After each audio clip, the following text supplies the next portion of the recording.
पंचांग के अनुसार ज्येष्ठ माह के शुक्ल पक्ष की एकादशी तिथि 17 जून को सुबह 4:42 से आरंभ हो रही है, जो 18 जून को सुबह 6:23 पर समाप्त होगी।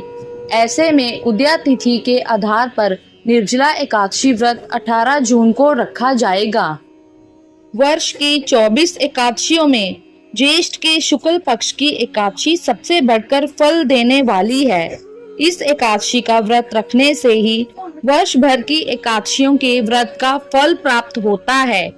इस एकादशी में एकादशी के सूर्य उदय से द्वादशी के सूर्य उदय तक जल भी न ग्रहण करने का विधान होने के कारण इसे निर्जला एकादशी कहते हैं। ज्येष्ठ मास में दिन बहुत बड़े होते हैं और प्यास भी अधिक लगती है। ऐसी दशा में इतना कठिन व्रत रखना सचमुच बड़ी साधना का काम है। इस एकादशी के दिन अपनी शक्ति और सामर्थ्य अनुसार ब्राह्मणों को अनाज, वस्त्र, छतरी, फल, जल से भरे कलश और दक्षिणा देने का विधान है। सभी व्यक्ति प्राय मिट्टी के घड़े अथवा सुराहियों, पंखों और अनाज का दान तो करते ही हैं। आज के दिन मीठे शरबत की प्याव भी लगवाते हैं। अधिक मात्रा में सत भोजन करते रहना भीमसेन की एक बहुत बड़ी कमी थी। एक दिन भीमसेन ने व्यास जी से पूछा, हे पितामह, माता कुंती, भ्राता युधिष्ठिर, अर्जुन, नकुल, सहदेव और द्रौपदी आदि सभी एकादशियों का व्रत करते हैं और मुझे भी अनाज खाने को मना करते हैं, परंतु मैं उनसे कहता हूँ कि भाई, भक्ति पूर्वक भगवान की पूजा आदि तो मैं कर सकता हूँ और दान भी दे सकता हूँ, परंतु भोजन के बिना नहीं रह सकता। इसके उत्तर में व्यास जी ने कहा, हे पांडुपुत्र भीमसेन, यदि तुम नरक को बुरा और स्वर्ग को अच्छा समझते हो तो प्रत्येक मास की दोनों एकादशियों को अन्न मत खाया करो। तब भीमसेन ने कहा, हे पितामह, मैं तो पहले ही कह चुका हूँ कि मैं भोजन के बिना नहीं रह सकता। यदि वर्ष भर से कोई एक ही व्रत हो तो वह मैं रख सकता हूँ। मेरे पेट में ब्रिक नाम वाली अग्नि है।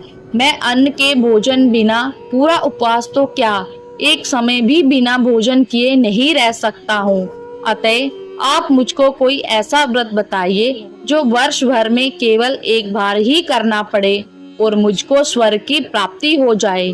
श्री व्यास जी ने कहा, हे पुत्र, बड़े बड़े ऋषियों ने अनेक शास्त्र बनाए हैं जिनमें वर्णित उपायों के द्वारा थोड़े परिश्रम से ही स्वर्ग की प्राप्ति हो सकती है, परंतु उन शास्त्रों में भी दोनों पक्षों की एकादशियों के व्रत को मुक्ति के लिए सबसे श्रेष्ठ लिखा है। श्री व्यास जी ने वचन सुनकर भीमसेन से नरक में जाने के भय से भयभीत हो गए और कंपायमान होकर बोले, अब क्या करूं मैं? एक मास में 2 व्रत तो मैं नहीं कर सकता। हाँ, वर्ष में एक व्रत करने का प्रयत्न अवश्य कर सकता हूँ। तो एक दिन व्रत करने से मेरी मुक्ति हो जाए। यदि ऐसा कोई व्रत हो तो कहिए। यह बात सुनकर व्यास जी कहने लगे कि वृष और मिथुन संक्रांति के बीच ज्येष्ठ मास के शुक्ल पक्ष की जो एकादशी आती है उसे एकादशी का व्रत करो। इस एकादशी के व्रत में स्नान और आचमन के सिवा जल वर्जित है।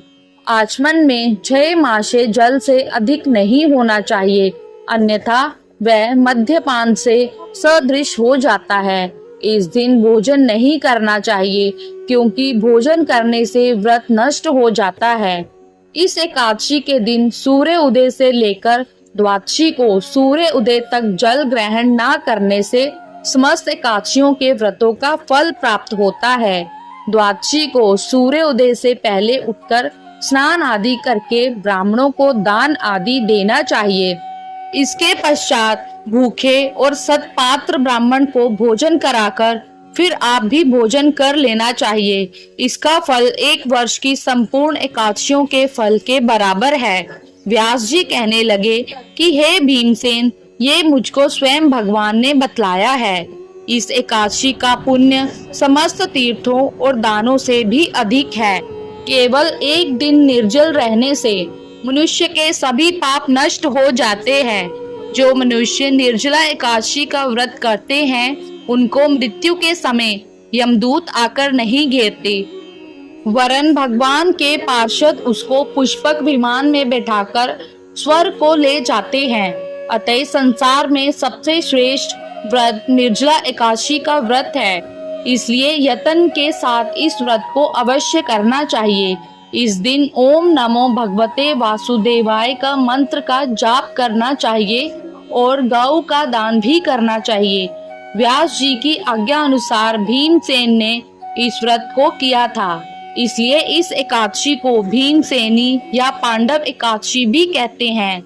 निर्जला व्रत वाले दिन प्रातः काल भगवान का पूजन करके ये प्रार्थना करें कि हे भगवान, आज मैं श्रद्धा पूर्वक निर्जला व्रत रखकर दूसरे दिन भोजन करूंगा, अतः आपकी कृपा से मेरे सब पाप नष्ट हो जाएं।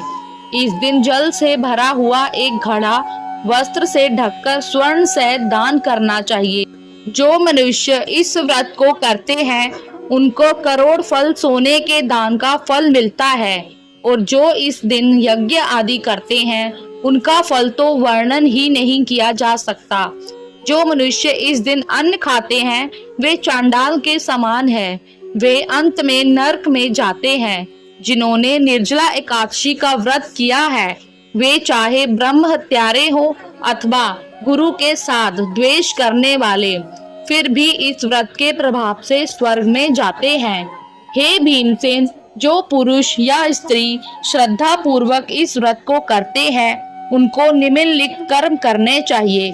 प्रथम भगवान का पूजन, फिर गौदान, ब्राह्मणों को मिष्ठान व दक्षिणा देनी चाहिए तथा जल से भरे कलश का दान अवश्य करना चाहिए। निर्जला एकादशी के दिन अन्न, वस्त्र, पात्र, जूती आदि का दान भी करना चाहिए। जो मनुष्य भक्ति पूर्वक इस कथा को पढ़ते या सुनते हैं उनको निश्चय ही स्वर्ग की प्राप्ति होती है। धन्यवाद।